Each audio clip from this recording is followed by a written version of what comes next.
morning, good afternoon, and good evening. Welcome back to Be Me Global, a safe place where you can authentically keep it real and be yourself. I'm sure you enjoyed the last episode with our special guest speaker, Ericka Johnson. And she will now continue to take us on a deeper dive where she's focusing on anxiety, depression, and suicidal thoughts and how she overcame them. um, Someone did me wrong, or I needed to protect myself, always feel like I had to either verbally attack someone or physically attack. I always felt that no one was going to hurt me like my abuser did. Okay. It's almost like I couldn't fight back with them, so I'm going to not let anyone else do that to me. Yes. Um, Another thing I learned in my childhood was just as I went through all that physical abuse, what a marriage and a man looks like, what so I started dating guys who was sometimes verbally and physically abused. You were attracting that. Yes, I that was a same thing because it was still in you, yes, unreconciled. And yes, as I share and I talk with people, and as I have gone through a journey, I'm learning myself, but it's almost as if there's an invisible scent that's on us when we don't reconcile yes, issues within us. I don't know how to explain it other than sometimes there's an invisible scent that sits on us, and that's who we attract. Until we reconcile and we are exuding a different scent, that scent stays and lingers like perfume on us. yes, And if the law of attraction goes into place. And so whether it's a male, whether it's a female, whether it's a boy or a girl, you start wondering why these same kind of people keep coming into my life. yes, And that's the best way I know how to even explain it, because I do know that the law of attractions, it attracts to like track opposites, yes. And so just listening to you say that now I'm in college, and I just thought of, I made a vow internally in myself that I'm not going to let anyone hurt me anymore, physically or verbally. But what I didn't know at that time was if I don't reconcile this, I'm going to attract that. That is awesome. That what you just said is. But I didn't know. No one was teaching me. No one was teaching you. No. We didn't know. But I know we're going to get to a place when we start learning. Yes. Oh, yes. But yeah. So and that's so important for even our listeners, our audience, to know that it's so important to be transparent and vulnerable in a safe place where you can just empty out. You can just start to just peel back the layers. Yes. And know without being judged, I'm peeling back the layers because it's part of my healing process. Yes. There's a secret weapon in the power of transparency and communication.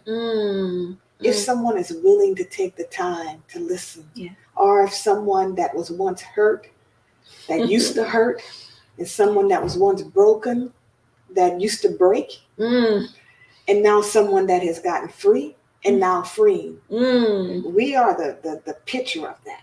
Yes. That's the whole reason why Be Me Global podcast even exists, because it's like we have to figure out how we build restore the bridge of communication in our own lives, with our own families, with our own friends. And now let's stretch out to the community. Let's stretch out to the city. Let's stretch out to the state. Let's stretch out to our nation, our country. Let's stretch out across every continent on this planet. And help us as a human race understand how to restore a bridge of communication that's authentic and transparent, because in this exchange we are healing each other. Yes. So I don't want to. This is not my interview, but I mean, I'm just so connecting with what you're saying, and that was just such a valid point that I began to attract what I kept saying I was going to protect myself from. Yes. So I'll let you continue. Yes. And I want to thank you, and I want to thank Be Me Global, because you see, I didn't have this when I was young to a beanie or someone to reach out to that maybe was going through some of the same things I was going through. So this is powerful that God gave you that vision. Where we can reach now. You can reach millions of people. But yeah, one incident that really comes to mind where I really encountered a physically abusive man in my life that really stood out to me. I truly loved this person. Thought he was a good guy up until college. College. Yes, I'm in college. Okay. This person was not in college at the time. It was just a guy that I knew when I was in high school. Okay. And I remember, I can't remember what actually transpired between us to make him get so angry. But I remember being at his home. Because by this time, he's about 3 or 4 years older than I am. Okay. So he had his own home. Okay. And being at his home, and he literally took my clothes, pulled my clothes down. It was almost like I was being raped, even though I was promiscuous and was intimate with this person. But that particular night, he took it. He stripped me. He turned my head to the back. And so he had me by the hair. And he spread my legs with his leg, pulled my pants down, and literally forced himself. And kind of pushed my head down towards the sofa, area. And just really, really sexually abused you. Raped me, basically. You're right, abuse. And I remember feeling in that moment like, who is going to believe me? No one would believe that, because people have seen me with him. They're going to be like, no one would believe that this person who I thought I loved did this to me. And I remember him slapping me on my head after it was over. Oh my goodness. Okay. And just kind of hitting me, like kind of taunting me, punching me in my head, little punches. And I was terrified. The person in me, I told you how I was stand up to people. I saw my abuser in him. Because now this was a man who was older than me. And I saw literally in his eyes like it was going to kill me had I even tried to fight back. So I stayed in that posture of just submissive. Yes. Have your way. Have your way. He would go on to sexually put yourself on me through the night. I waited till he fell asleep. To get away? To get away. I took his keys to his car. I put it in neutral when I got outside, and I let it roll back. And then I started up, and I made myself towards my mother's home. And when I got home, I had to process all that. Like what just happened? I thought all this, again, growing up was normal. This is what you go through, because I had been abused as a child. And I'm thinking, even as a young adult, this is something that is normal. I watch my mother and father fight. So I thought, okay, this is just normal. You would think I would give or get away from this person. Let me say it like that, but I didn't. Okay, so although you physically got away that night, you didn't cut it off. No. Okay, I didn't cut it off. I thought, oh, like my abuser, you apologize. He apologized. Um, but it was a cycle that that they do, that abusers do. Um, and you start feeling like, maybe it was me, maybe I did something to provoke that. And you start really having a conversation with yourself. And you don't think you're good enough to get anything better. I went through that whole young adult feeling like this is what I deserve. So how long between you and this second abuser in this cycle, this mental, psychological thing that's happening? Because sometimes even the abuser understands how to play that game. Yeah. How long was that process before you were able to kind of really maybe move into your next chapter of life? Yeah, well, eventually we moved away from each other. I kind of, being in the college life, meeting other guys and meeting other people, and he went on and met someone else, and it just died down, moved away from it. But the verbal abuse from young men, I would start to accept and take. And until, I was around maybe 24, 25, and I would meet my future husband. Okay. Now, remember, it was still anxiety inside of me and some fear. But again, I was just living with it. And was depression present? Oh, yeah. It was always, but I didn't know really what it was. You just would get sad. I would get isolated. Yes. Not be around people. Yes. Not want to be around anyone.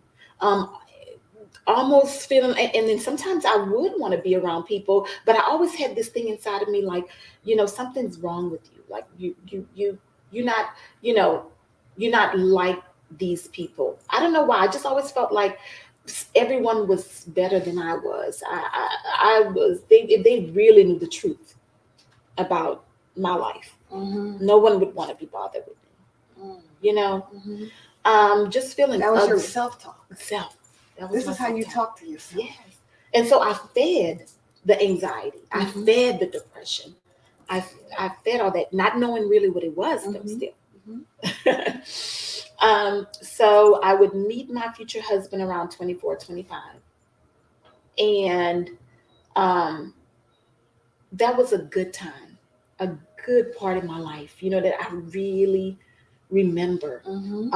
We had some good moments and traveled and did a lot of things together. And it wasn't until I had my first child, my first baby. When I had my first baby, I was excited.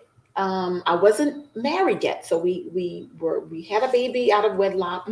But I remember my husband telling me, "Oh, I got a job in Houston, or in Texas, and I will be leaving." So I'm like, "Oh my gosh!" I was excited, but I was also fearful. Like, "Oh my God, what I'm gonna do?" You never left the city you were born in? No. Never left the state, really? Not saying that I never left the state, but it was the fact that I have a child now. I have life. Okay. A new life to take care of. Yes.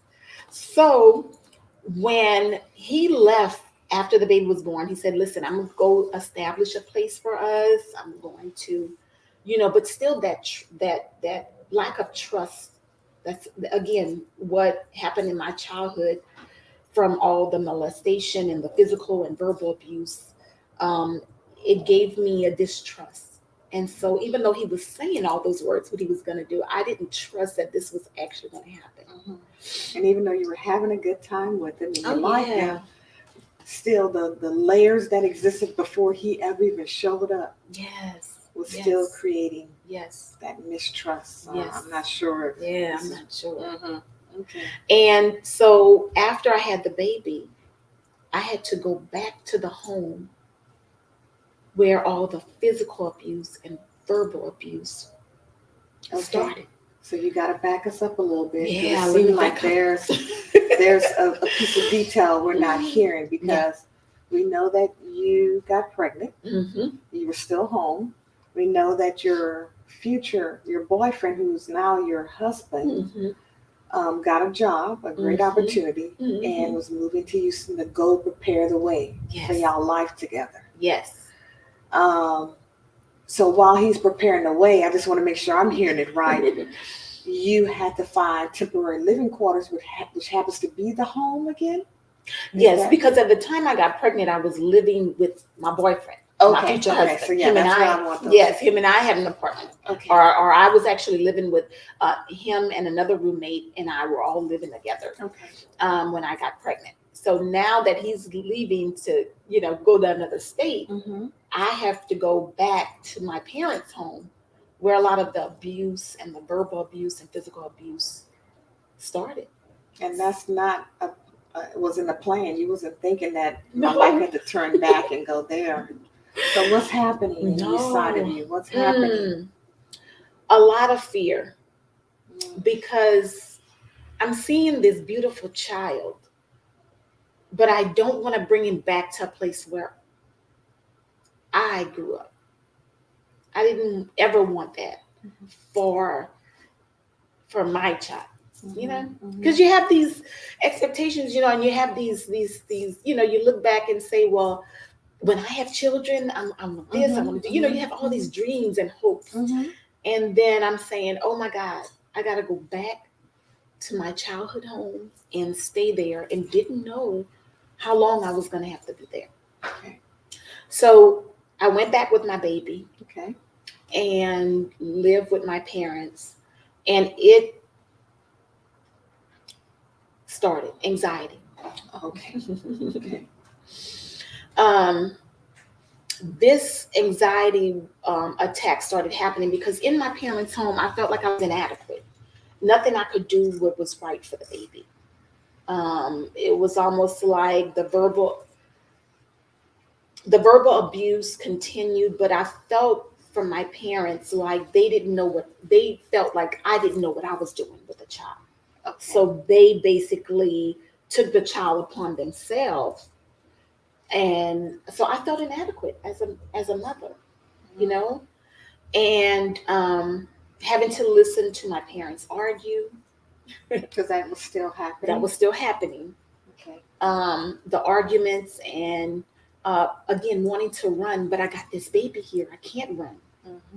Where I'm going to go, You don't want to leave him behind. No. So I begin to feel this anxiety inside of me, still not knowing what it is, but just an anxiousness inside me that wouldn't go away. And I didn't tell anyone because I didn't know what it was. After about 3 or 4 months, I dealt with this on and off. Okay. Okay.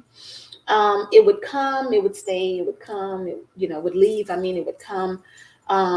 And at this moment in time, my boyfriend at the time would come, back to my parents' home and be with me and the baby. And so, but I was always like, when are you taking us back? I was ready to get away from here.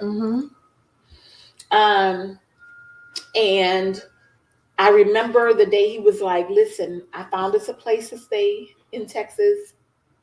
I'm taking you, and the baby away. Let's go. Okay. And so we packed up. 5 months in, 6 months in?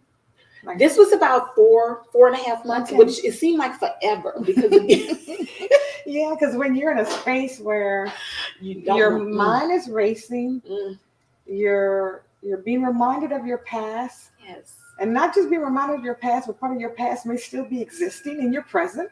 Yes. And I don't feel like I even have a place here. I don't feel like important. I don't feel adequate. I don't feel like, but yet I'm in this motherhood with this new life, but don't even feel like I even know how to be a mom. No. Don't feel like I don't even know who I am. No. Because everything that I had been through, I always suppressed it. Mm-hmm.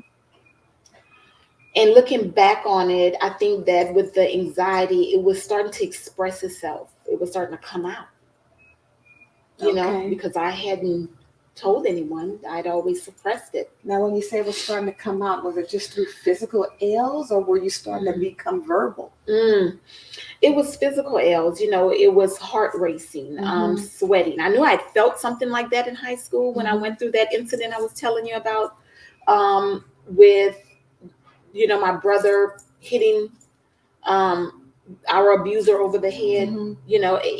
I felt that type of feeling before, but it was starting to come again after I had the baby. And it seemed like the way you described this anxiety, it's almost crippling.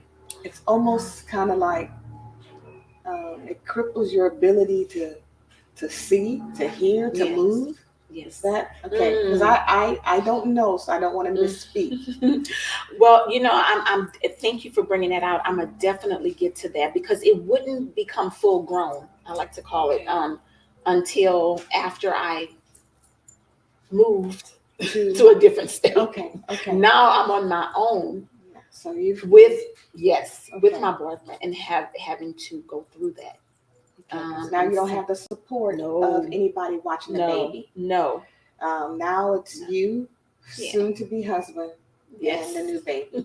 Okay, so you're bringing us there. Yes. Okay. Yes. You're an adult. So going, being on my own, as I call it. Okay. And my boyfriend then we would soon get married. And I ended up getting pregnant again when the baby was about 6 months old. Ooh. Right? Okay. And I didn't know that, I was pregnant at the time. Okay. I just thought that I'm not feeling well to myself. I said something is wrong, but never did I ever think I was pregnant again. I'm pregnant a second time. The baby is just 6 months old. The anxiety started even more. It got, full grown. Like I said, it was catching these panic attacks and anxiety. And so at this time, were you a stay-at-home mom, or were you trying to go to work? I wasn't working. I just moved to, the state. So I was not working. My husband now is working. And I'm staying at home with the baby. Yes.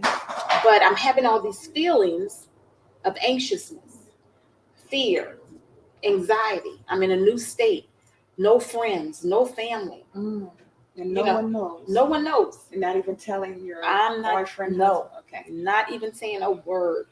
Because I always thought if I was to say something, it was giving room for that inadequacy. I wanted people to know that I had it together. You know what I mean? Want people to see that I'm losing my mind right now. Yeah. Because wow. Yeah. I think as you're talking, I just think about how, sometimes our families and past generations and our families there was always a quote I've heard that said, what goes on in the house stays in the house. And so I'm just listening to you as you're taking us on this journey. And you were actually like living that out. What goes on in the house stays in the house. Not sure if you actually heard that. I just remember hearing that when I was younger. And really what that meant for our listeners is good, bad, or ugly, whatever's happening, you don't go repeat this. You don't go tell someone you need some help. You don't even really kind of come and talk to us saying you need help. You just know it. You put it under the carpet and you keep it moving. Yeah. And so now you're an adult woman with a child, starting your adult life with your soon-to-be husband, and you're going through some stuff that had to be and can't say a word to anyone. Mm-mm. Mm-mm. Not a word. I mean, first of all, I didn't even understand. To even know how to even start talking about it. Thank you. So I'm gonna let you keep taking us on the journey. Yeah, so I told Steve, I said, I don't know, but my tummy just felt like something was wrong, like it was just growing. And I'm like, I know I've never in my life thought to take a pregnancy test or anything. So so now my hubby takes me to the doctor. Okay. And the doctor, I'm feeling sick. And the doctor confirmed, or not confirmed, but tells us that you're pregnant again. So what did you do? Mm. Did you ask him to repeat it? To repeat the test? Take another test? I don't know. Well, actually, my sister was working for this particular doctor because we ended up going back to our home state and to the doctor there. And she said, "Are you sitting down, or how you want me to tell you?" She said, "What you want? What you want me to tell you?" She said, "You're pregnant again." And I'm like, "Oh my God." I went into full fear and panic because I was already experiencing anxiety, but it magnified itself 100 times. It was because now I'm not scared just for myself. I'm scared for this child that's growing inside of me. We come back to Texas, and I remember saying, "God, you have to do something." I didn't have a relationship with God, but I knew He existed. And I knew something had to be done. I could not be full of anxiety and panic and fear and actually have a life come out of this. That was the first time I had ever said to God, "You're going to have to please take this." I wanted him to take the baby. Okay. Because I knew I would never have an abortion. That was just not even an option. That was an option. But I knew that if this baby was to come, I was going to hurt myself. That was my first time having a suicidal thought. Okay. I was like, I'm not going to make it. I'm going to die. Speaking that into my life. And because once again, you got this anxiety that is magnified 100 times more with no one to talk to. You're not even talking to God about it. And you don't even really have a label. You just know something is not right in me. And now it's starting to turn to a place of, I'm going to hurt myself. Yes. I can't bring in new life. No. I can't bring in this new life. I'm hurting. I'm in pain. I was in a mental anguish. That's what I could liken it to. It was just internally, I was internalizing what I was going through, but not expressing to anyone what I was going through. And I was just really trying to internalize everything. Probably about probably in the first trimester of the pregnancy, I learned that the baby through an ultrasound did not have a heartbeat anymore. Okay. And I had already asked God to take the baby. Okay. Please, to take it. And so the baby had to be, the baby was, I miscarried, basically. I had a miscarriage. Okay. And so that sent me into a tailspin. Because now, you remember I told you, I felt inadequate. I've been living with this fear from childhood. This anxiety is magnified. The depression is heavy on me. And I'm out of control. It's really out of control. My mind was racing constantly. I came back into that house. I could no longer take care of my child, the one that I did have. Now he's under a year old. And we had to make the decision to let him go stay with my parents. The very home that I tried to run from, I had to now go bring my baby to that home because I needed help. In my mind, I knew I needed help. So I was okay. I had to be okay. Let me say it that. Right, because you had to see about yourself. Yes. But that had to be really tough. I hope you're taking a liking to our special guest story on anxiety, depression, and suicidal thoughts. Over the next 4 weeks, she will continue to show us how she overcame some of the most challenging moments in her life. Look for weekly drops every Thursday. And until next time, remember, Be Me Global is a safe place where you can authentically keep it real and be yourself.